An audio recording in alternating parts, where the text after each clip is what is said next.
For 4 months they ignored it. The New York Times buried it on page 17. CNN mentioned it once in July and moved on. The Washington Post called it a rare object and left it at that. While the mainstream media treated the third interstellar visitor to our solar system as a footnote in the science section, something was building. Data was accumulating. Anomalies were piling up. And one Harvard astrophysicist was asking questions that made institutions very uncomfortable. Then, on October 28, 2025, everything changed. Avi Loeb sat down with Joe Rogan for 3 hours and laid out evidence that mainstream outlets had deliberately avoided. Within 48 hours, Kim Kardashian was demanding answers from NASA's acting administrator. By November 8th, the New York Times had published their third article on 3i Atlas, this time with the word alien in the headline. What happened? What forced the mainstream media machine to finally acknowledge what independent researchers had been screaming about since July? And more importantly, what are they still not telling you? This isn't just about a comet. This is about information control. This is about who decides what you get to know and when you get to know it. This is about the gap between what's happening in the data and what makes it into your news feed. Because right now, as you watch this, 3i Atlas is approaching Earth. In 40 days, it will make its closest pass to our planet. Telescopes across 7 continents are watching it. Scientists are gathering evidence that challenges everything we thought we understood about interstellar objects. And mainstream media, after months of calculated silence, is suddenly scrambling to control the narrative. Before we dive into how mainstream media went from total silence to full coverage in just 11 days, I need you to do something. Hit that like button right now. Then drop a comment answering this. Do you trust mainstream media to tell you the truth about potential extraterrestrial contact? Or do you think they'd hide it until they absolutely couldn't anymore? Your answer might explain everything you're about to hear. Now let's talk about October 28th and the moment everything broke wide open. Let me take you back to July 2025. A Harvard astronomer makes an announcement that should have dominated headlines for weeks. An object from beyond our solar system, only the third ever detected, is passing through.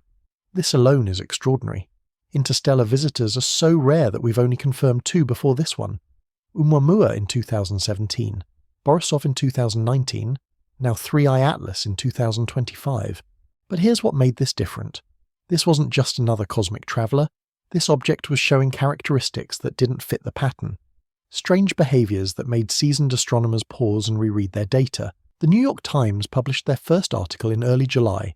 Page A17, tucked between a story about agricultural subsidies and a local election dispute. The headline read, "Rare Interstellar Object Passes Through Solar System." The article was 312 words. It mentioned the discovery. It quoted one astronomer saying it was exciting for the scientific community. It provided the basic trajectory information, and then it moved on. No follow-up, no investigation, no questions about the anomalies already visible in the spectroscopic data. CNN covered it exactly once, mid-July.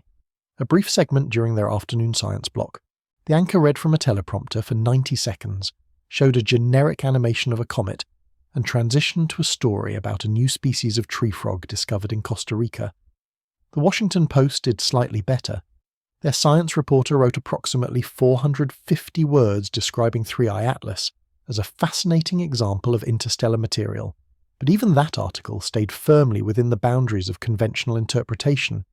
Natural object, predictable trajectory, nothing to see here. What's striking isn't just the brevity of coverage, it's the uniformity of tone. Every major outlet treated 3i Atlas the same way. Is it coordinated? Probably not directly. I have no evidence that editors at different outlets communicated about 3i Atlas coverage strategy. But is it coordinated in effect? Absolutely, because these outlets operate from the same culture, hire from the same talent pool, train people in the same journalistic traditions, face pressure from the same advertisers and institutions.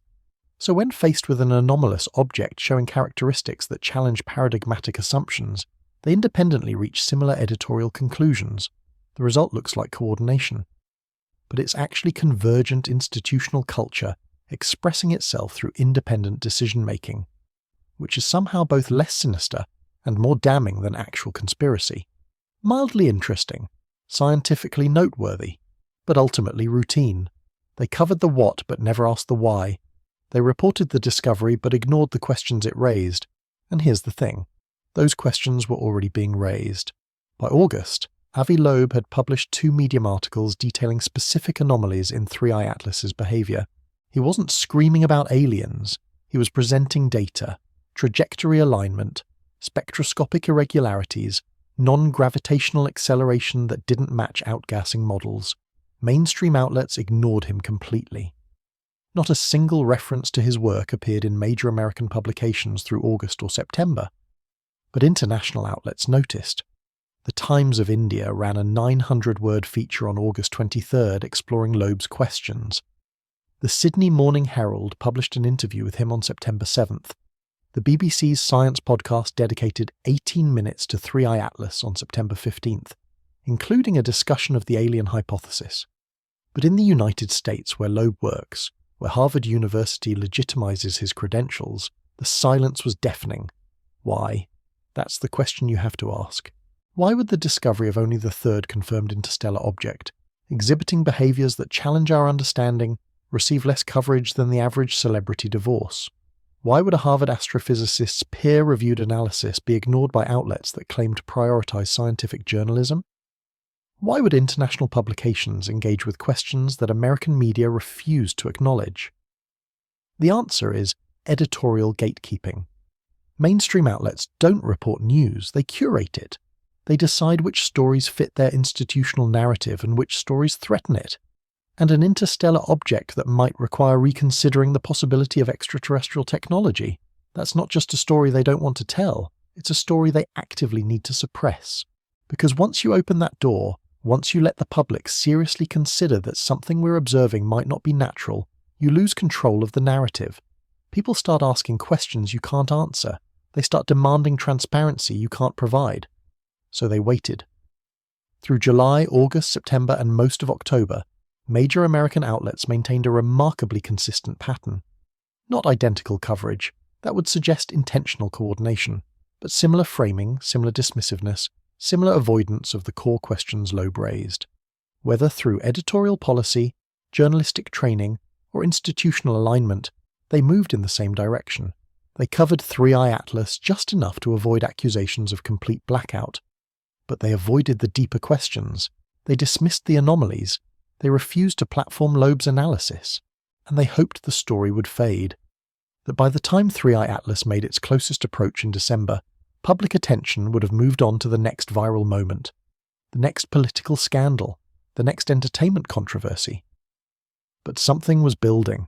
On independent platforms, on research forums, on podcasts and YouTube channels and Reddit threads, people who actually looked at the data, people who read the scientific papers, people who understood that when 7 different anomalies appear in a single object, and each one individually might be explained away but together create a statistical improbability approaching impossibility, you have a responsibility to ask harder questions. This wasn't conspiracy theorizing. This was people doing what mainstream media refused to do, taking the evidence seriously. By mid-October, the gap between what independent researchers were discussing and what mainstream outlets were reporting had become a chasm. You could read 50 articles in major publications about 3i Atlas and never encounter the word alien. You could watch 20 news segments and never hear about the trajectory alignment with the wow signal. You could consume endless mainstream coverage and remain completely unaware that the object's spectroscopic signature showed nickel without iron, a combination never observed in natural comets. The information existed. The data was public. But mainstream media had collectively decided you didn't need to know about it. Until they couldn't maintain that decision anymore, until someone with a platform too large to ignore forced their hand, until October 28th, when everything changed, and what had been carefully controlled silence became frantic, scrambling to regain narrative authority. The 4-month blackout was about to end, not because mainstream outlets decided to tell you the truth, but because they were about to lose the ability to hide it. Abraham Loeb doesn't fit the mold of a fringe scientist. That's his power. And that's exactly why mainstream media struggled so hard to dismiss him. This isn't some amateur astronomer with a telescope in his backyard making wild claims on YouTube. This is the longest-serving chair of Harvard's astronomy department, a man who published over 1,000 papers in peer-reviewed journals, someone who advised NASA, served on scientific councils, collaborated with Stephen Hawking on black hole research. His credentials are unimpeachable. His reputation, before he started asking uncomfortable questions about Oumuamua, was pristine. When Loeb first suggested in 2018 that Oumuamua might be artificial, the scientific establishment reacted with visceral hostility. Not because his analysis was flawed. Multiple independent reviews confirmed his mathematics was sound. But because he violated an unspoken rule. You don't publicly question whether something might be alien technology. You find a natural explanation, no matter how tortured the logic required. You preserve the paradigm. You protect the institutional consensus. Loeb refused. He looked at an object that accelerated without visible propulsion, that had an elongated shape unlike any asteroid, that tumbled in a way suggesting it was flat rather than spherical, and he said what the data suggested. This might be artificial. The backlash was immediate. Colleagues who had collaborated with him for decades suddenly avoided him at conferences. Papers he submitted faced unusual levels of scrutiny. Media coverage portrayed him as a maverick chasing attention. But here's what they couldn't change: the data. And as years passed, Loeb's controversial predictions about Oumuamua kept proving correct. He said its trajectory suggested a manufactured origin. Further analysis confirmed non-gravitational acceleration inconsistent with known cometary activity. He said its tumbling pattern matched a thin sail-like structure. Subsequent modelling supported that interpretation. He said we should have photographed it when we had the chance. We didn't, and now we'll never know for certain what it was. By 2025, Loeb had established something unprecedented, a legitimate scientific framework for considering artificial origins of anomalous space objects. He published the methodology in peer-reviewed journals. He outlined specific criteria that would suggest technology rather than natural formation. He removed the stigma from the question by demonstrating it could be approached with scientific rigor. And when 3i Atlas appeared in July with multiple characteristics matching his criteria, he had the credibility and platform to demand serious investigation. Throughout July and August, while mainstream outlets ignored 3i Atlas, Loeb was building a case. Not in press releases, not in YouTube videos, in the academic spaces that matter. He published analysis on Medium, where his thousands of followers could access technical details without journal paywalls.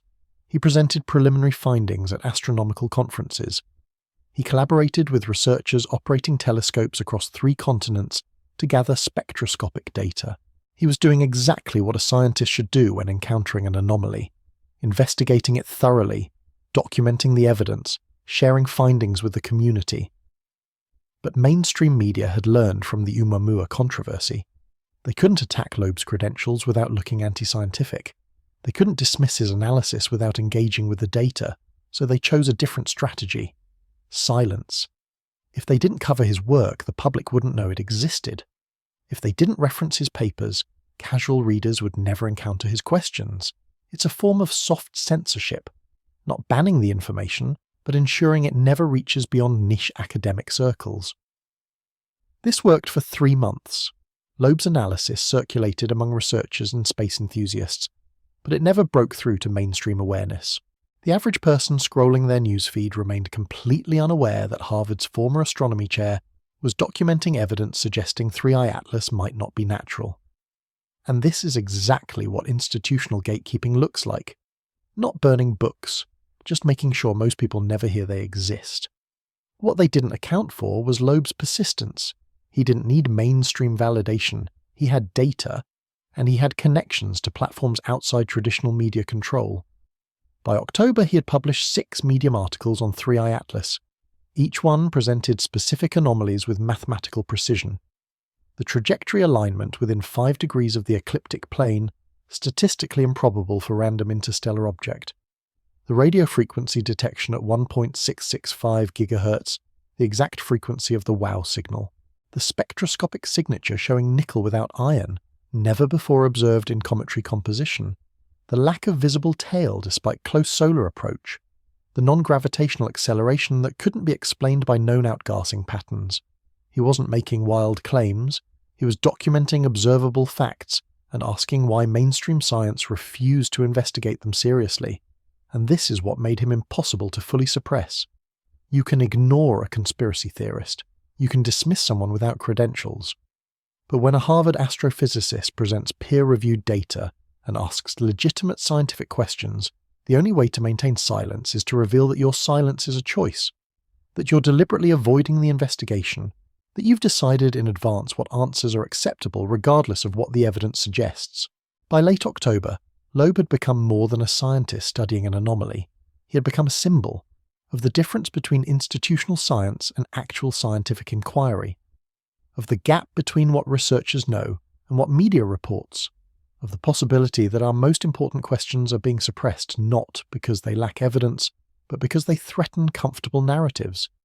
He was positioned perfectly, credible enough that experts had to take him seriously, controversial enough that dismissing him required engaging with his arguments, and then he got invited to do an interview that would change everything, not with 60 Minutes, not with PBS or NPR or any outlet that would carefully edit his words to fit their predetermined narrative. With Joe Rogan. 3 hours, unedited, speaking directly to an audience of 50 million people who'd been systematically kept in the dark about what was really happening with 3i Atlas. Mainstream media was about to lose control completely, and there was nothing they could do to stop it. Let's talk about what makes 3i Atlas genuinely anomalous. Not speculation, not sci-fi fantasy. Observable, documented characteristics that challenge our understanding of how interstellar objects should behave. Because the case for taking this seriously isn't built on one strange detail you can explain away. It's built on 7 distinct anomalies that, when you add them together, create a statistical improbability so extreme it demands investigation rather than dismissal. Start with the trajectory.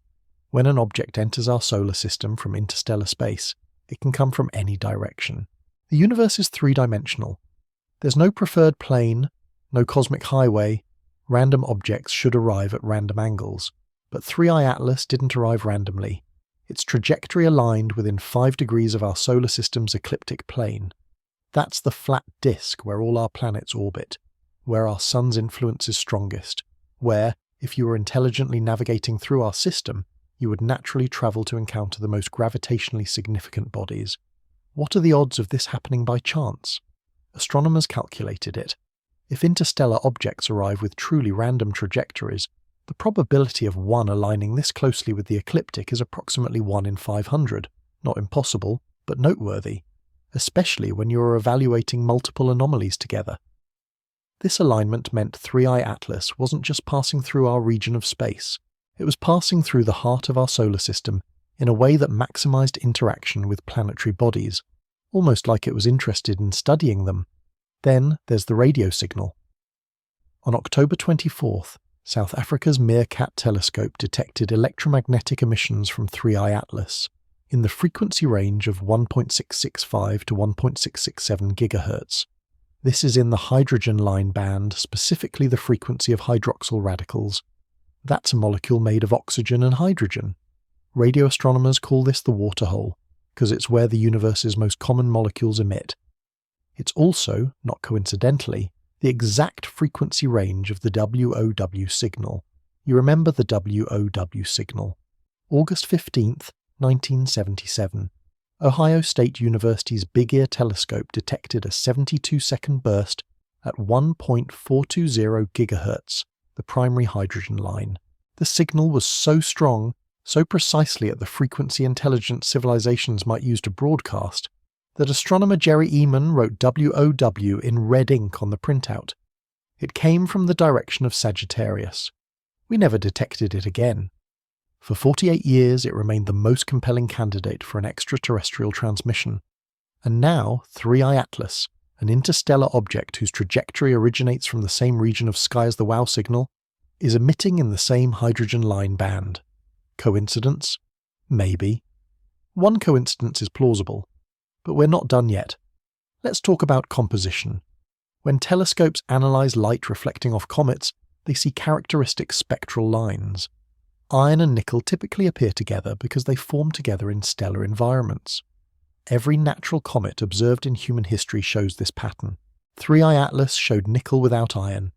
That's chemically unusual, not impossible, but it requires specific formation conditions we don't fully understand. It's like finding a car with an engine but no transmission. Technically possible to build, but why would natural processes create that configuration? the tail, or rather the lack of one. When comets approach the Sun, solar radiation heats their surface, frozen volatiles sublimate, dust and gas stream off, creating the characteristic tail that always points away from the Sun. It's Physics 101. Every comet does this. 3I Atlas approached to within 0.6 astronomical units of the Sun, close enough that surface temperatures should have triggered massive outgassing. Observers expected a bright visible tail. Instead, the object showed minimal activity. Some diffuse coma was detected, but nothing proportional to its size and solar proximity. It was like watching someone walk through a furnace without sweating. But here's where it gets truly strange. Despite the lack of visible outgassing, 3I Atlas demonstrated non-gravitational acceleration.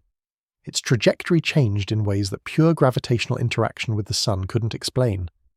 Objects in space move according to precise mathematical laws. When they deviate from predicted paths, something is pushing them.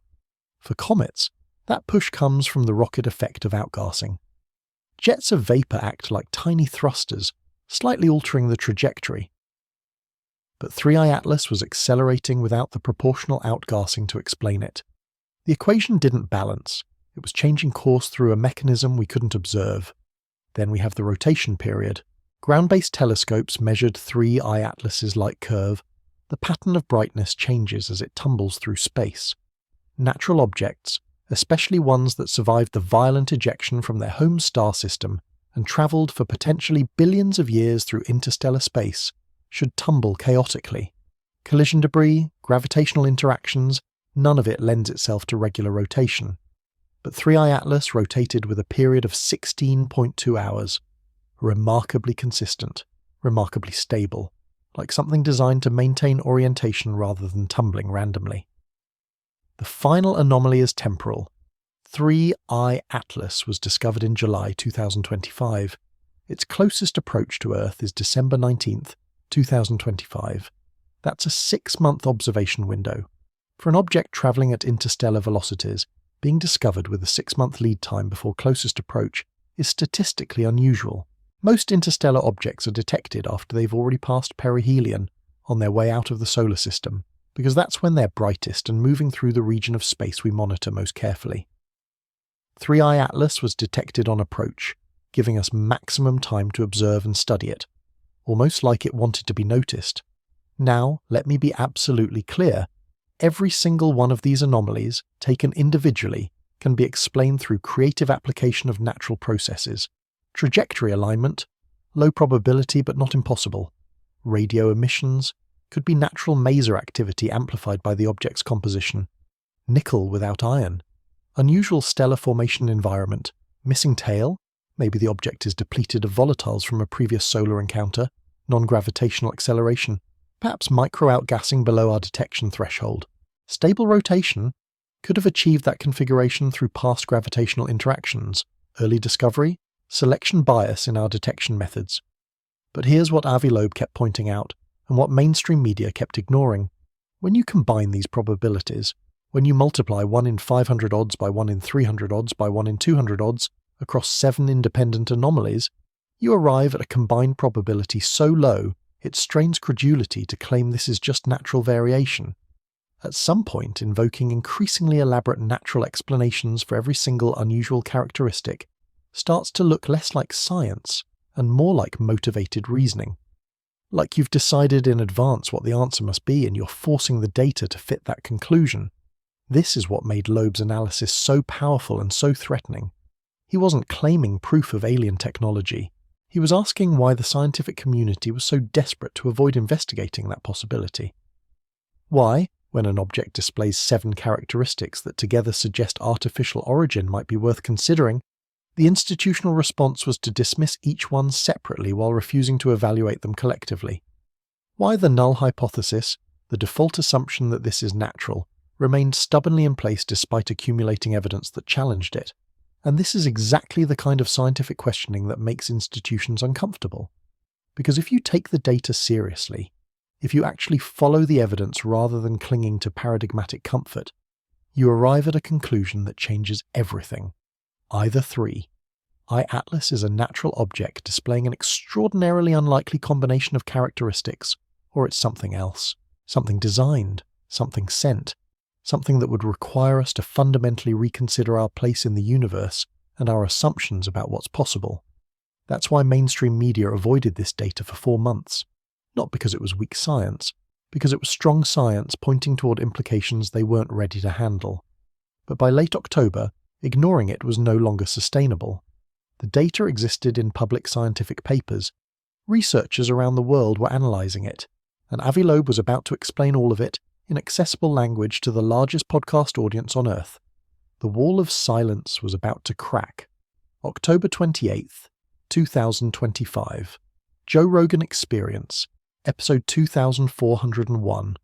3 hours and 12 minutes.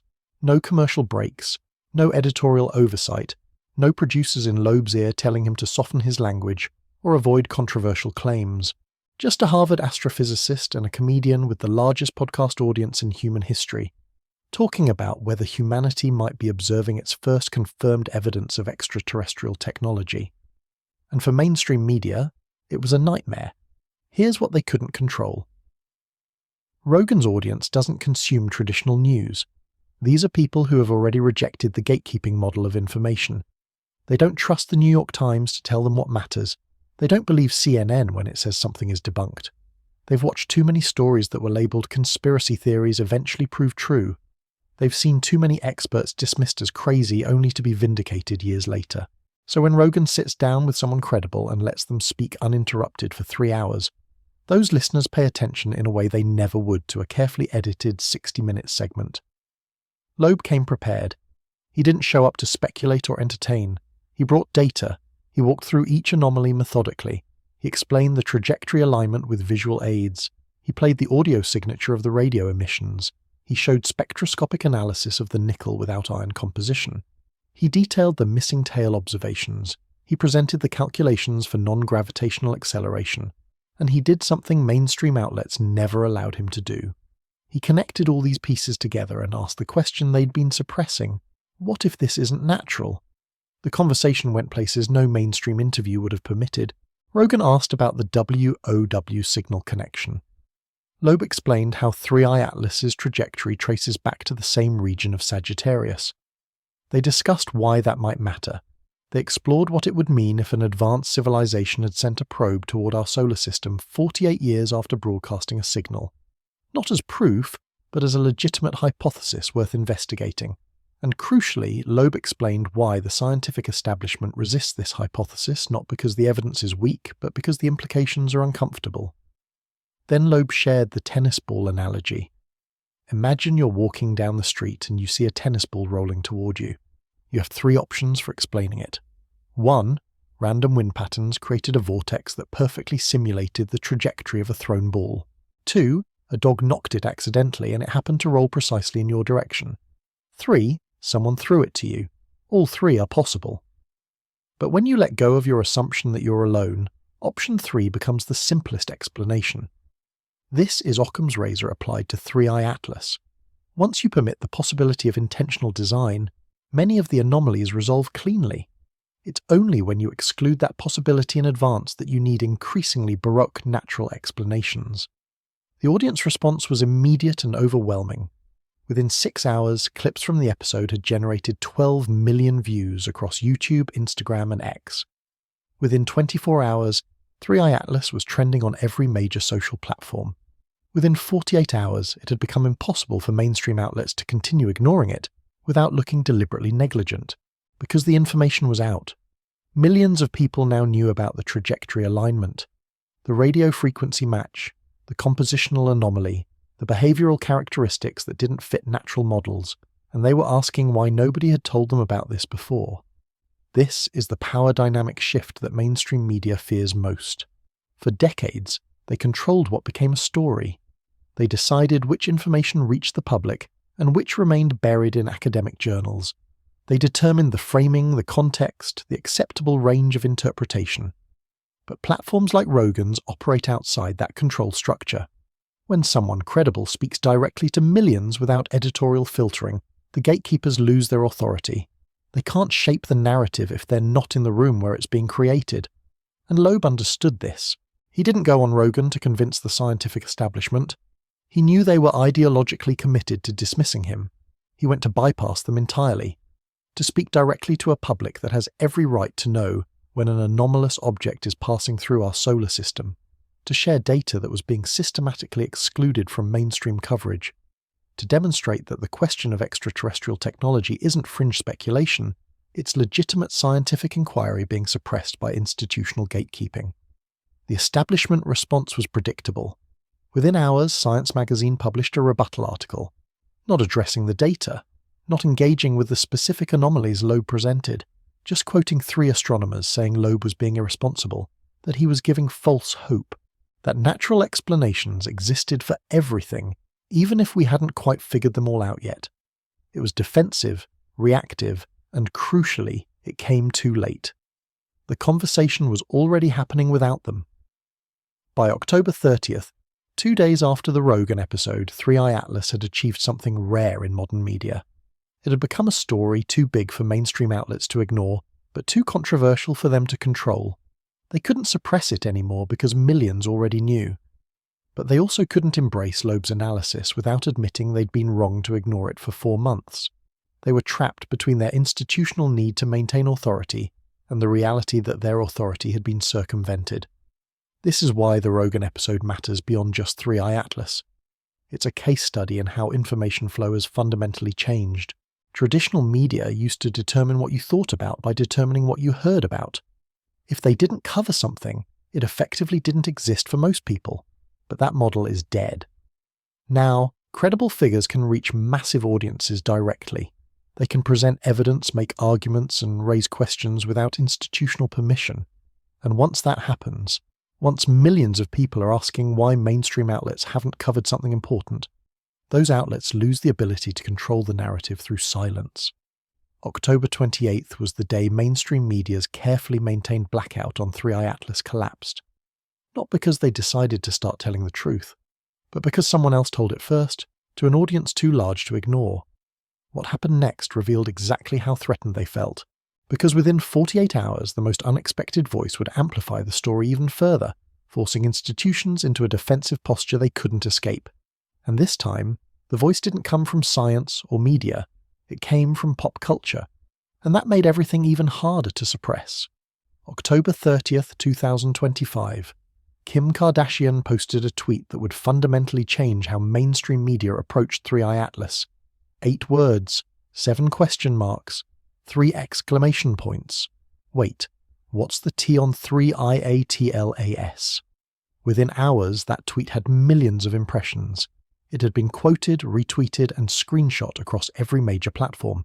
And within 18 hours, NASA's acting administrator was writing a public response to Kim Kardashian. Let that sink in for a moment. For 4 months, mainstream media ignored a Harvard astrophysicist's peer-reviewed analysis of an anomalous interstellar object. For 3 months, they refused to cover documented observational evidence that challenged our understanding of what's traveling through our solar system. But 48 hours after Joe Rogan's podcast broke the story open, and 48 hours after Kim Kardashian asked a question, suddenly every major outlet was scrambling to publish explainers and analyses and expert interviews. What does that tell you about how information actually works in our society? It tells you that institutional media doesn't respond to scientific merit. It responds to cultural relevance. It responds to what's already dominating public conversation. And in 2025, Kim Kardashian asking what the T is on an interstellar object creates more urgency for editors than months of legitimate astronomical research. That's not an insult to Kardashian. That's an observation about power. She has something mainstream science communication doesn't. Direct access to hundreds of millions of people who trust her curation of what's interesting. When she says something matters, her audience listens. And that makes institutions pay attention in a way scientific papers never could. The tweet itself was perfect. Not claiming to understand the technical details, not presenting herself as an expert, just authentic curiosity expressed in her natural voice. What's the T? Tell me what's happening. I heard something about an alien spacecraft and I want to know if it's real. That's the question millions of people were asking after the Rogan episode. And Kardashian, by voicing it publicly to her 360 million followers, forced mainstream media to acknowledge that yes, this is a real story, and yes, people want answers. NASA's acting administrator, Sean Duffy, responded within a day. A thread on X explaining that 3I Atlas is a fascinating object under study but most likely natural. He used careful language, acknowledged the anomalies Loeb had highlighted, explained that unusual characteristics don't necessarily indicate artificial origin, emphasized that NASA takes all observations seriously but requires extraordinary evidence for extraordinary claims. It was diplomatic, measured, and completely beside the point. Because here's what happened. NASA, an institution that had successfully ignored public questions about 3I Atlas for months, suddenly felt compelled to issue an official statement because a reality television star asked about it. That's the power dynamic revealing itself. The agency didn't respond when scientists raised concerns, didn't respond when independent researchers published analyses, didn't respond when international outlets covered the alien hypothesis. But when someone with enough cultural influence asked a direct question to hundreds of millions of people, suddenly transparency became urgent. Avi Loeb saw the opportunity immediately. He responded to Kardashian's tweet directly, offered to add her to his research team, explained in accessible language what the anomalies were and why they deserved investigation, shared links to his Medium articles, invited her to visit Harvard and look at the data herself. Was he serious? Absolutely. Because Loeb understood something crucial. The scientific establishment had frozen him out. But if he could get someone with Kardashian's platform genuinely interested in the evidence, he could bypass institutional gatekeeping entirely. He could take the case directly to the public in a way that no peer-reviewed journal ever could. And the mainstream media response to all of this was fascinating to watch, because they couldn't decide whether to treat it as serious science journalism or celebrity gossip.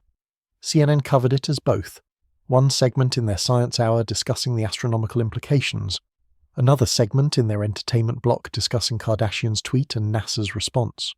Fox News brought on astronomers to debate whether Loeb's analysis was credible, but they led with Kim Kardashian asks NASA about aliens because they knew that's what would get viewers to watch.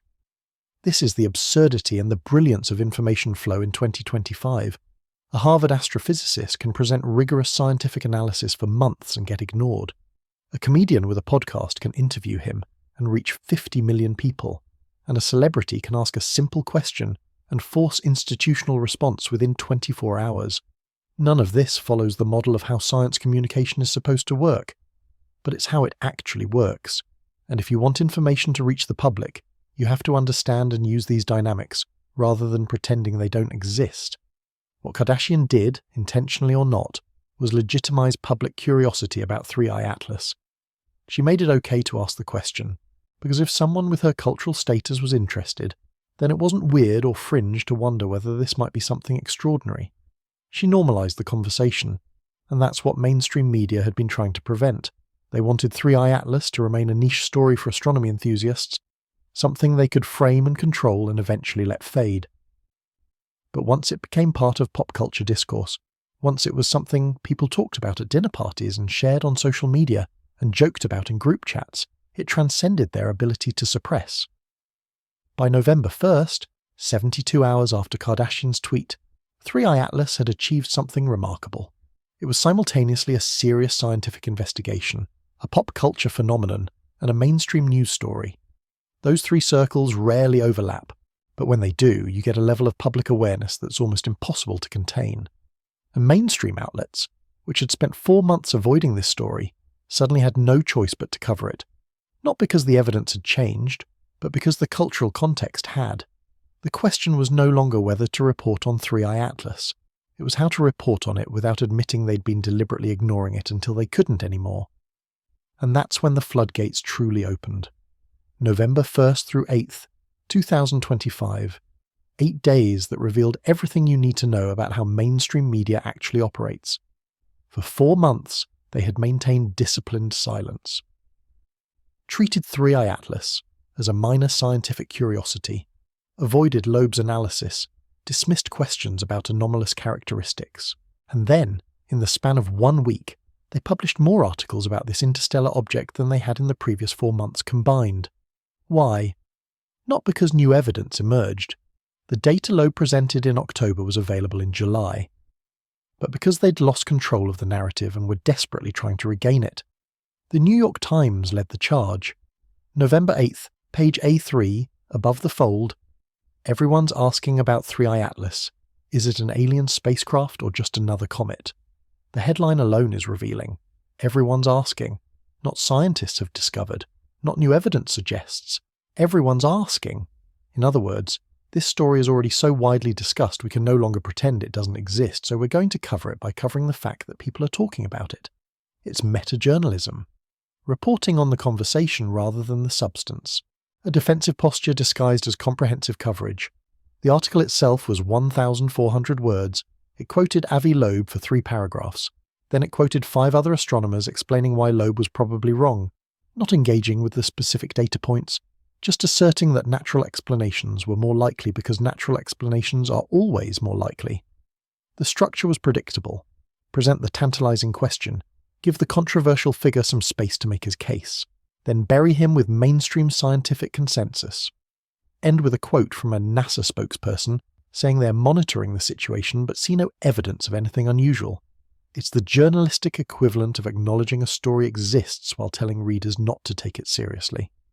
CNN took a different approach. November 6th, they published a video segment titled Alien Theory or Natural Wonder, What Scientists Say About 3i Atlas. 11 minutes. It featured interviews with 3 astronomers, one who supported investigating the artificial hypothesis, 2 who dismissed it. Again, the structure is revealing. Present both sides, but weight it toward the institutional position. Make it seem balanced while actually guiding viewers toward the preferred conclusion. The segment was well produced. Compelling graphics, clear explanations of the anomalies. But watch carefully and you'll notice something. They give Loeb's supporter 2 minutes and 40 seconds. They give his critics 6 minutes and 20 seconds. Balance isn't about equal representation. It's about creating the appearance of fairness while maintaining narrative control. Fox News covered it November the 7th with a different spin. They framed it as government transparency issue. NASA faces questions over delayed information about interstellar object. This was clever. Fox's audience is already predisposed to distrust government institutions. So rather than debating whether 3i Atlas is artificial, they focused on whether NASA had been forthright about what they knew and when they knew it. They brought on 2 experts who argued about institutional gatekeeping and scientific communication. The object itself became secondary. The real story in their framing was whether the public was being told the truth, and that's a question their viewers were primed to answer with suspicion. Yahoo News went full sensational. November 6th, headline, Alien Spacecraft or Comet. Harvard scientists claim about 3i Atlas divides experts. The article was less journalism than compilation. Quotes pulled from other outlets. Reddit discussions cited as evidence of public interest. 3 paragraphs explaining what 3i Atlas is. 5 paragraphs about the controversy surrounding Loeb. 2 paragraphs of quotes from skeptical astronomers. 1 paragraph saying we'll know more in December. It was content for content's sake. Designed to capture search traffic from people Googling the object after seeing Kardashian's tweet or watching Rogan's interview. It answered no questions but gave readers the impression they'd consumed a comprehensive explainer. Euronews, representing European coverage, published November 2nd. Was it sent by aliens? Scientists debate mysterious interstellar object passing Earth. Notice the headline structure again, question-based. Was it sent by aliens? Immediately followed by scientist debate, which signals that no, it probably wasn't, but we're going to let you read about the possibility. The article was more balanced than American coverage. European outlets tend to take the alien hypothesis more seriously, or at least treat it with less automatic dismissal. They gave Loeb's argument substantial space. They presented the 7 anomalies in detail, but they still ended with quotes from establishment astronomers expressing skepticism. The message, interesting to consider, but don't actually believe it. What's striking when you look at these 8 days of coverage together isn't any individual article, it's the pattern. Every major outlet suddenly covering the same story at the same time using remarkably similar framing. Question-based headlines that promise to answer whether something is alien while actually just explaining why it probably isn't. Quotes from Loeb balanced by twice as many quotes from scientists dismissing him. Acknowledgement of anomalies followed immediately by natural explanations for each one. presented separately rather than addressing their cumulative improbability, and always, the institutional position preserved as the reasonable default. This is coordinated in the loosest sense. Not that editors called each other and agreed on messaging, but that they all operate from the same professional playbook. When a controversial story becomes too big to ignore, you cover it defensively. You acknowledge what people are already talking about. You present the sensational claim, but you frame it with enough establishment skepticism that readers walk away thinking the interesting question has been answered, and the answer is probably nothing to worry about. You regain narrative control not by suppressing the information, but by managing how people interpret it. And here's the crucial detail that most readers miss. In none of these articles, across 8 days of intensive mainstream coverage, did any outlet engage with Loeb's central argument. Not once did they address the statistical improbability of 7 independent anomalies appearing in a single object. Not once did they explain why natural explanations for each characteristic, when combined, required invoking an increasingly unlikely series of coincidences. Not once did they wrestle with the core scientific question: at what point does defending the null hypothesis become more elaborate than considering alternatives? Instead, they covered the controversy. They covered what people were saying about 3i Atlas rather than what 3i Atlas actually is. They reported on Loeb's claims without evaluating their merit. They quoted mainstream scientists without examining whether their rebuttals actually addressed the specific evidence. It was coverage designed to satisfy curiosity without provoking deeper investigation. Give the audience enough information to feel informed, not enough to question the institutional consensus. By November 8th, mainstream media had achieved something remarkable. They'd taken a story they'd ignored for 4 months, been forced to cover it by outside platforms, and within 1 week had reasserted their authority as the primary interpreters of what it meant. Most people who read those articles walked away thinking, interesting anomaly, probably natural, some Harvard guy is making a big deal out of nothing. Moving on. Mission accomplished. Narrative contained. The uncomfortable questions Loeb raised were acknowledged and then buried under the weight of institutional skepticism, but here's what they still weren't covering. The data that didn't fit their neat resolution, the observations that made even skeptical astronomers uncomfortable, the delayed image releases from Mars-orbiting telescopes, the Fibonacci sequence claims in the radio signal that hadn't been explained or debunked, just ignored, the fact that in early November, new observations showed 3i Atlas still lacked a visible tail despite being well past perihelion, the pattern of how every time one question got a natural explanation, 3 new anomalies appeared. That's what stayed buried in the coverage, the actual ongoing investigation, the evolving data, the complexity that resisted simple explanations. And this is why paying attention to what's not being reported is more important than analysing what is. Mainstream media in early November gave you the impression of comprehensive 3i Atlas coverage, but they gave you a carefully curated version, a version that preserved their authority as arbiters of truth, a version that made you feel informed while keeping you ignorant of the most compelling evidence. They controlled the narrative not by lying about what 3i Atlas is, but by lying about what the debate actually entails.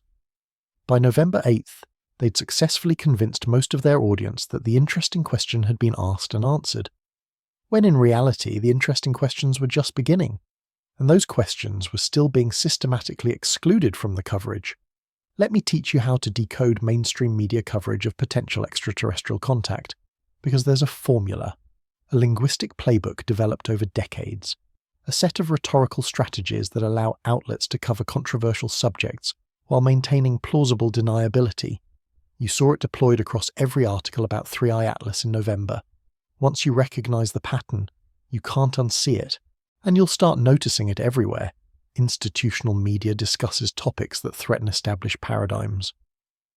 First technique, question-based headlines. Notice how almost every major article about 3i Atlas was framed as a question. Is it an alien spacecraft? Was it sent by aliens? Could this be our first contact? Questions allow outlets to discuss sensational possibilities without actually endorsing them. The headline grabs attention with the controversial claim, but the question mark provides an escape hatch. We're not saying it's aliens, we're just asking if it might be. And if you actually read the article, the answer is always no. Or at least, probably not. Or at worst, we can't rule it out, but there's no compelling evidence. The question is rhetorical bait. The content is conventional dismissal. Second technique, attribution without evaluation. When mainstream outlets quote Avi Loeb, they never assess whether his analysis is sound. They just attribute it to him. Harvard astrophysicist Avi Loeb claims, Loeb suggests, according to Loeb's controversial theory, this creates psychological distance. They're not presenting evidence, they're presenting what one person says, and by labeling it controversial or framing him as a controversial figure, they signal to readers that this is a minority position, something interesting to consider but probably wrong.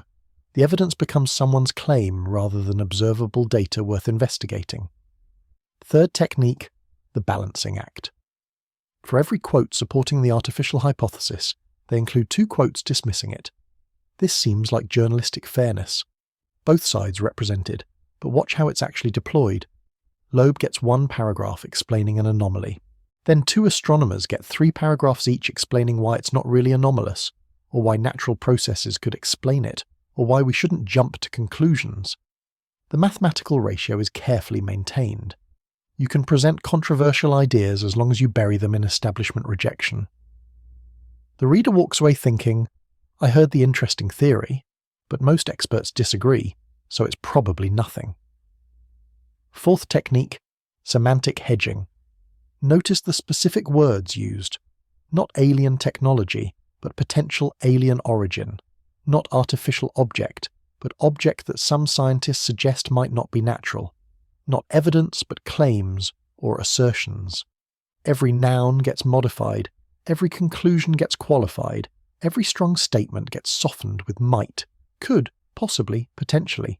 This isn't precision, it's defensive writing, covering the topic while linguistically distancing the outlet from any definitive statement that might later prove embarrassing.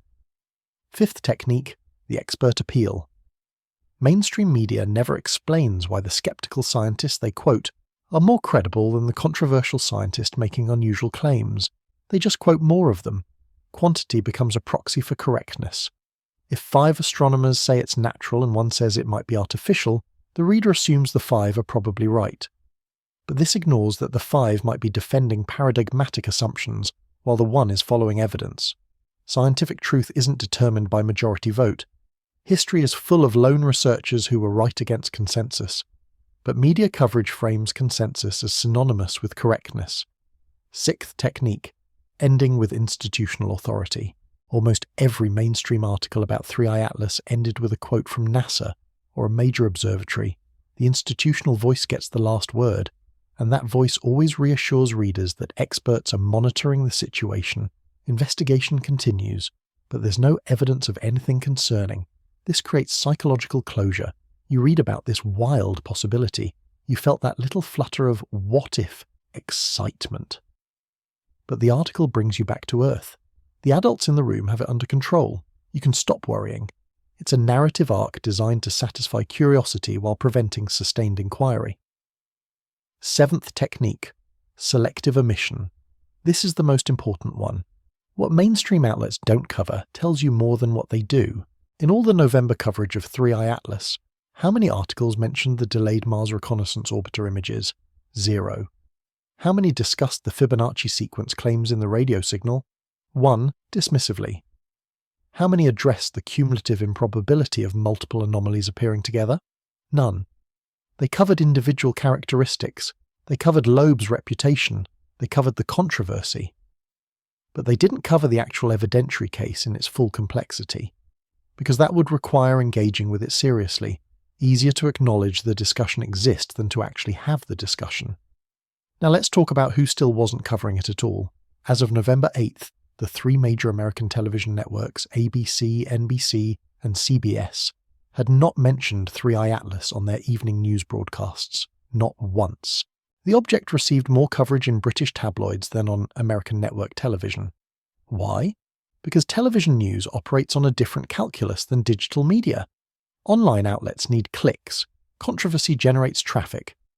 But television news still operates on an older model of institutional authority. They decide what's important, and they decided that 3i Atlas, despite dominating social media discussion and generating millions of articles, wasn't important enough for the evening news. That's not an oversight. That's editorial policy. They were still pretending they could control the conversation by simply not having it on their platforms. Major scientific journals were equally silent. Nature published nothing about the alien hypothesis. Science magazine ran one article calling Loeb irresponsible. Scientific American, which usually covers space topics extensively, published a 600-word piece that spent more time discussing Loeb's controversial reputation than the actual observations of 3I Atlas. The scientific establishment was maintaining discipline. They would not give credibility to the alien possibility through serious academic engagement. Better to let media cover it as controversy than to debate it in peer-reviewed journals where the evidence might be harder to dismiss. And this reveals the fundamental dishonesty in how mainstream institutions handle paradigm-challenging information. They claim to follow evidence wherever it leads. They claim to be open to new ideas. They claim to welcome scientific debate. But when something actually challenges foundational assumptions, like the assumption that we've never observed artificial extraterrestrial objects, they don't engage. They dismiss. They frame inquiry as irresponsible. They platform credentialed experts who defend the paradigm without addressing the specific evidence that challenges it. And they hope that by maintaining unified skepticism, they can wait out public interest. This is what was happening in November 2025 with 3i Atlas coverage. The appearance of comprehensive journalism, the performance of balanced inquiry. But underneath, a coordinated effort to contain a story that had gotten out of institutional control, to acknowledge it just enough to seem responsive while actually directing public interpretation back toward comfortable conclusions, to cover the phenomenon without taking it seriously, to report the conversation without contributing to it, and most importantly, to restore the sense that mainstream institutions are the reliable authorities determining what's real and what's speculation, that even when outside platforms break stories, traditional media remains the arbiter of their meaning. It was crisis management disguised as journalism, and if you weren't paying attention to the techniques, it looked like actual coverage. Even with the explosion of mainstream coverage in November, there were crucial pieces of the 3i Atlas story that remained buried. Not because they were unavailable, not because they were difficult to understand, but because they raised questions that led to uncomfortable places. Questions that couldn't be easily answered with natural explanations. Questions that threatened to extend the story beyond what media outlets wanted to sustain. So let me tell you what they're still not covering. What you had to dig into research forums and independent science channels to find.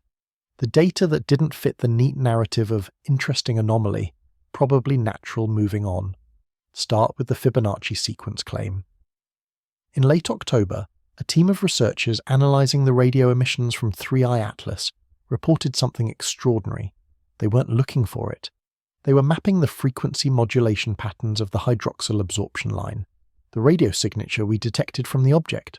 When you plot these frequency changes over time, you get data points, and when these researchers arranged the data chronologically, they noticed something. The strength variations followed a mathematical pattern. Specifically, the intervals between frequency peaks matched the Fibonacci sequence: 1, 1, 2, 3, 5, 8, 13, 21. Now here's why this matters. Mathematical sequences, especially famous ones like Fibonacci, don't occur randomly in nature. Natural processes create noise patterns, broadband emissions, random fluctuations. They don't create recognizable mathematical progressions. Fibonacci appears in biological spirals and natural growth patterns, but those form through organic processes over time. Finding it encoded in a radio signal's frequency modulation has exactly one implication: intentional mathematical encoding. Communication, a message designed to be recognized as artificial because humans recognize Fibonacci. These claims have been circulating in the research community since late October, though they remain unverified by major observatories and haven't been published in peer-reviewed journals. However, and this is crucial, as of November 2025, these Fibonacci pattern claims have not been independently verified by major research institutions. The researchers making these claims report statistical significance suggesting the probability of such a sequence appearing randomly would be approximately 1 in 10,000. But without independent verification, these probability claims remain part of the unconfirmed research. This should have been the biggest astronomical story of the year. Instead, mainstream outlets almost completely ignored it. The New York Times mentioned it in one passing sentence. CNN never covered it. Fox News reported it only after the Kardashian tweet amplified public interest, and even then they framed it as unverified claims from researchers. No outlet sent a reporter to interview the researchers who discovered it. No outlet presented the actual frequency analysis. No outlet explained why finding Fibonacci in an interstellar object's radio emissions would be scientifically shocking. They just didn't engage with it, which is exactly the point. Because engaging seriously with this claim requires acknowledging that natural processes don't encode Fibonacci sequences, and acknowledging that pushes you immediately toward the conclusion that something non-natural is responsible. If verified, it would constitute something genuinely extraordinary. Natural processes don't generate mathematical sequences recognizable to human mathematics. That's intentional encoding. That's communication. But mainstream coverage? Almost total silence. The New York Times mentioned it in passing in one article. One sentence. Some researchers claim to have detected patterns in the radio emissions, though these findings are disputed. That's it. No explanation of what patterns. No detail about the Fibonacci sequence. No quotes from the researchers making the claim. No quotes from skeptics explaining why they dispute it. Just a single sentence acknowledging something contested exists and then moving on. Why? Because engaging with this claim seriously would require explaining what Fibonacci sequences are, why finding one in an interstellar object's emissions would be significant, and what it might imply about the object's origin. That conversation leads directly to the conclusion that natural formation is effectively impossible, so they don't have it. Then there's the Mars Reconnaissance Orbiter images. 3i Atlas made a close pass by Mars in mid-October, October 3rd specifically, close enough that the high-resolution imaging science experiment HiRISE, one of the most powerful cameras we've placed on another world, could capture the object in detail. Multiple astronomers submitted targeted observation requests. Those requests were approved through standard NASA procedures. HiRISE took the images. As of November 10th, 7 weeks later, those specific images had not been released to the public. This is documented fact, not speculation. The images were taken, they exist, they haven't been shared. When asked about the delay, NASA's Public Affairs Office provided this explanation. Processing was delayed due to the government shutdown that occurred in mid-October. HiRISE processes thousands of images per month. The shutdown created a backlog. Priority had to be given to time-sensitive observations, Mars rover science data, upcoming landing site surveys, etc. The 3i Atlas images, though scientifically interesting, weren't mission-critical. They would be processed when staffing returned to full capacity. The standard processing queue should be cleared by mid-December. This explanation is plausible. Government shutdowns do create backlogs. Prioritization systems are standard practice. But here's where the story gets interesting. If we check whether other images captured during the same period faced similar delays, we can test whether the explanation holds. Throughout early November, routine HiRISE images continued to be released on normal processing schedules. This matters because NASA claimed processing backlog from the government shutdown delayed all priority items. If that were true, both routine observations and targeted 3i Atlas images should face similar delays, but the data suggests routine work proceeded normally while targeted. 3i Atlas observations remained in queue. This raises a legitimate investigative question. Why would specifically requested priority observations face longer delays than routine scanning? The data is public. The processing backlog supposedly created by the shutdown wasn't preventing routine image release. Yet the 3i Atlas images specifically requested because of the object's scientific importance remained in queue. Why would routine observations get prioritized over targeted priority requests? There are possible explanations. 1. The HiRISE team genuinely prioritized routine Mars science over special requests. 2.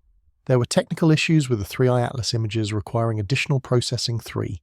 The images were deprioritized deliberately pending policy decisions about releasing data on an anomalous interstellar object. We don't have internal NASA communications explaining the prioritization. We don't have technical documentation of any processing issues. We don't have evidence of policy decisions. What we have is observable fact. Images haven't been released. Official explanation, processing backlog, contradictory data, other images processed normally. Legitimate question. Why weren't priority requests prioritized? Mainstream media reported NASA's explanation and moved on. No outlet investigated why routine images beat priority images in processing queue. No outlet FOIA'd the processing logs. No outlet interviewed scientists whose requests went unfulfilled. They covered the statement without investigating the story behind the statement, which is the pattern we've seen throughout this entire situation, accepting official explanations without scrutiny. Why would routine images get processed while high-priority targeted observations languish in a queue? And why didn't a single mainstream outlet press this question? They reported NASA's explanation and moved on. No follow-up. No investigation into whether other recent targeted observations faced similar delays. No FOIA requests for the raw data. Just acceptance that we'll see the images when we see them. The November 7th and 8th observations from multiple observatories revealed something else mainstream coverage mostly ignored. As 3I Atlas passed perihelion and should have been experiencing maximum solar heating, it still showed minimal tail development. Ground-based observers reported the same thing, a faint coma, some diffuse material, but nothing proportional to the object's size and solar proximity. One astronomer described it in a Reddit AMA as the most inert comet I've observed at this distance. Another noted that if this was truly an icy body, the outgassing should be visible even in amateur telescopes. Yet multiple independent observers confirmed barely any tail. This observation directly contradicted natural comet behavior, and it reignited questions about whether 3I Atlas was actually composed of ice and rock or something else entirely. How much mainstream coverage did this get? One article. Forbes published a 500-word piece on November 9th titled, "Why Doesn't 3I Atlas Have a Visible Tail?" The article quoted two astronomers. One suggested the object might have passed through the inner solar system before and already lost most of its volatile materials. Another proposed it could be primarily rocky with minimal ice content. Both explanations have problems. If it had passed through before, its trajectory should show evidence of previous gravitational interactions. It doesn't. If it's primarily rocky, it shouldn't show any coma at all. But it does. The explanations didn't actually fit the observations. They were attempts to preserve the natural object hypothesis, despite contradictory evidence. And no other major outlet followed up on this story. It was published, it disappeared, and readers were left thinking the question had been adequately answered. Then there's the congressional context that no one mentioned. Avi Loeb, in addition to his public advocacy about 3I Atlas, participated in a classified briefing for members of Congress in September about unidentified aerial phenomena. This was part of the ongoing UAP disclosure process. Multiple sources confirmed his attendance. He's never discussed publicly what he presented or what questions he was asked. But the timing is notable. He briefs congressional oversight committees on UAP in September. He goes on Joe Rogan to discuss 3I Atlas in October. These events are clearly connected. His argument has been consistent. We need to take the possibility of extraterrestrial technology seriously, whether it appears in our atmosphere or in our solar system. But mainstream coverage of 3I Atlas never mentioned his congressional testimony, never connected his UAP work to his interstellar object research, never asked whether his advocacy for investigating 3I Atlas is related to broader evidence he's encountered about non-human technology. They covered him as a lone controversial scientist rather than someone potentially working with classified information that informed his public positions. The pattern recognition question also remained unaddressed. 3I Atlas's trajectory through the solar system brought it close to Mars, Earth, and eventually will take it near Jupiter. This isn't random. Objects coming from interstellar space at random angles would have random planetary encounter profiles. But 3I Atlas's path maximizes interaction with the system's major bodies. It's almost like a survey trajectory. If you were an advanced civilization sending a probe to study a star system, this is the route you would program. Close passes to the rocky inner planets, then a Jupiter flyby for gravitational data and magnetic field studies. It's efficient reconnaissance, and multiple researchers pointed this out in papers and interviews. But mainstream outlets didn't engage with this observation, because once you acknowledge the trajectory seems designed, you're admitting the artificial hypothesis deserves serious investigation. Finally, there's what didn't happen that should have. As of mid-November, no major observatory had announced a coordinated observation campaign for the December 19th closest approach to Earth. NASA hadn't deployed Hubble for targeted imaging. The James Webb Space Telescope schedule showed no 3I Atlas observations. Ground-based facilities weren't coordinating a comprehensive spectroscopic survey. For an object this unusual, this rare, this scientifically significant, the lack of institutional mobilization was stunning. It suggested that behind the scenes decisions had been made, not to pursue this aggressively, not to treat it as a priority, to observe it enough to claim due diligence but not enough to generate data that might prove inconvenient. And this is what mainstream media still wasn't covering in November, not just the specific data points they omitted, but the larger pattern of institutional disengagement, the sense that powerful organizations had decided this story was better left underinvestigated, that whatever 3i Atlas actually is, the safest approach is minimal scrutiny and maximum ambiguity. Because if you look too closely and find something that demands a paradigm shift, you've created a crisis. Better to look just enough to say you looked, and that's exactly what was happening. The appearance of scientific inquiry without the reality of it, and mainstream media, rather than investigating this institutional behavior, simply reported what institutions claimed they were doing and called it coverage. December 19th, 2025. That's when 3i Atlas makes its closest approach to Earth. Just 0.28 astronomical units, about 26 million miles, close enough for detailed observation, close enough that any remaining ambiguity about its nature should be resolvable. Telescopes will be watching, data will be collected, and within days we'll have the clearest picture yet of what this object actually is.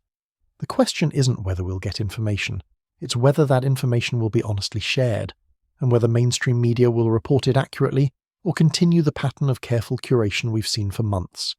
Here's what to watch for. If 3i Atlas is natural, certain observations should confirm it. We should detect increased outgassing as it swings past Earth and then away from the Sun. The tail that has been mysteriously absent should become visible. Spectroscopic analysis should show conventional cometary composition with clear evidence of water ice, carbon monoxide, methane, all the typical volatile materials. The trajectory should follow gravitational predictions precisely with any deviations explainable by documented outgassing vectors. And the radio emissions should either cease or resolve into clearly natural phenomena. If all of that happens, the natural explanation is confirmed. The anomalies we observed were artifacts of insufficient data, case closed. But if December observations show continued anomalies, if the tail remains minimal, if non-gravitational acceleration persists without proportional outgassing, if the radio emissions continue with structured patterns, if spectroscopic data shows that unusual nickel without iron signature, then we have a genuine mystery. And the response from institutions and media will tell you everything. Will they escalate investigation? Will they deploy additional resources to study an object that defies natural explanation? Or will they minimize the findings, emphasize uncertainty, and let the story fade as 3i Atlas moves beyond observation range? The data matters, but the institutional response to the data matters more. March 2026 is the second crucial date. That's when 3i Atlas reaches Jupiter. The Juno spacecraft is in Jovian orbit with instruments capable of observing the object's close encounter with the solar system's largest planet. This is significant because Jupiter's immense gravity will provide a natural experiment. How does 3i Atlas respond to gravitational acceleration? Does it maintain structural integrity? Does its trajectory shift in precisely predictable ways or show additional anomalies? Does it change behavior near Jupiter's powerful magnetic field? These observations could definitively distinguish between natural and artificial origin. A comet would show specific signs of stress and fragmentation. An artificial probe would remain intact and possibly even alter its trajectory in ways suggesting maneuvering capability. So watch whether Juno is actually tasked with observing 3i Atlas. Watch whether those observations are shared publicly or classified for vague reasons. Watch how quickly the data is processed and released, because institutions have options. They can claim instrument conflicts prevented observation. They can say data quality was insufficient for meaningful analysis. They can release ambiguous findings that neither confirm nor deny anything significant, or they can be transparent, present what they found, let the scientific community debate it, trust the public with the information. Which approach they choose will reveal whether they're engaged in scientific inquiry or information management. Beyond the specific observations, here's how to evaluate mainstream media coverage in December and March. First, look for detailed reporting. Are they publishing spectroscopic data? Are they sharing trajectory calculations? Are they explaining technical findings in depth? Or are they publishing vague summaries that feel more like press release rewrites? Second, watch the quote ratio. If they're quoting 3 skeptical astronomers for every one researcher raising questions, they're still in narrative control mode. Third, check what questions journalists are asking. Are they pressing NASA and observatories for specific data? Are they following up when promised images or analyses don't appear? Or are they accepting official statements at face value? Fourth, notice whether they're reporting new observations or new interpretations. Data is neutral, but how it's framed determines what stories people tell. If December observations show continued anomalies and mainstream outlets frame it as puzzling behavior that scientists continue to study, they're downplaying significance. If they frame it as object defies natural explanation, urgent investigation needed, they're taking it seriously. The facts might be identical. The reporting will tell you whether institutions want you paying attention or moving on. Fifth, watch whether they connect this to broader context. Is anyone reporting on the UAP disclosure process and potential connections? Is anyone asking why congressional interest in non-human technology coincides with an anomalous interstellar object? Is anyone investigating why major observatories seem reluctant to commit resources to studying something this rare? Or are they treating 3i Atlas as an isolated curiosity, unconnected to any larger questions? The context matters, and outlets that refuse to provide it are engaging in fragmented reporting that hides the bigger picture. My advice? Don't rely on mainstream coverage alone. Follow independent researchers on platforms they control. Read scientific papers directly instead of waiting for journalist summaries. Join communities where people are analysing raw data. Use tools like Archive and NASA's public databases to access information yourself. Because the lesson of the last 4 months is clear. Institutional media serves institutional interests. When those interests align with keeping you informed, they're valuable. When those interests align with managing your perception, they're propaganda. And you need to develop the literacy to tell the difference. What's at stake here goes beyond one interstellar object. This is about whether we live in a society where important information reaches the public or gets filtered through gatekeepers who decide what we're ready to hear. It's about whether scientific inquiry follows evidence or protects paradigms. It's about whether media holds institutions accountable or amplifies their preferred narratives. 3i Atlas is the test case. How we handle this moment reveals what kind of information ecosystem we've built and whether it's capable of processing genuinely paradigm-challenging discoveries. In 40 days, we'll have data. In 4 months, we'll have more data. And in the space between observations and public knowledge, institutions will make choices about what to share and how to frame it. Watch those choices closely. Compare official statements to independent analysis. Notice what questions get asked and which get avoided. Pay attention to what's emphasized and what's omitted. Because the truth about 3i Atlas matters, but the truth about how we discover and share information matters even more. Stay vigilant. Stay skeptical. Not of the evidence, but of anyone who tells you to stop looking at it. And whatever you learn in December, question whether it's everything or just everything they wanted you to know.